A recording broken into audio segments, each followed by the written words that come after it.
ပကံကိုရောက်တာနဲ့အရင်ဆုံးမြင်ရတဲ့အရာကရှီဟောင်းဖျားရီကြားထဲမှာထင်ရှားနေတဲ့အနန္ဒာ Temple ပါအဝေးကကြည့်ရင်တော့တခြားဖျားတွေကအရန်ခမ်းနားပြီးထူးခြားတဲ့ပုံစံရှိတယ်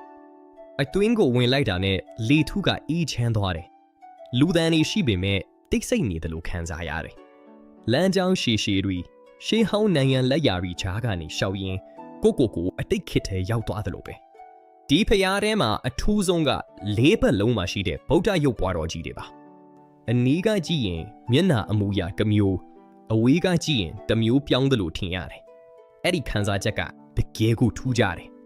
မနက်ပိုင်းနေအောင်ကြတဲ့အချိန်မှာဖျားရဲ့အဖြူရောင်နေရံနဲ့ရွှေရောင်ထီတော်ကတောက်ပနေတာကြည့်ရတာအရန်လှတယ်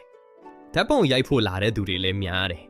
ပကံမှာဖျားတွေများပေမဲ့ဒီနေရာကတော့တခြားဖျားတွေနဲ့မတူဘူးကြည်ယုံနဲ့မပြီးပဲနေရာရဲ့သမိုင်းနဲ့တိတ်ဆိတ်မှုကိုခံစားရတဲ့နေရာမျိုးပါတခါရောက်ဖူးရင်ပြန်တတိယနေမဲ့နေရာတစ်ခု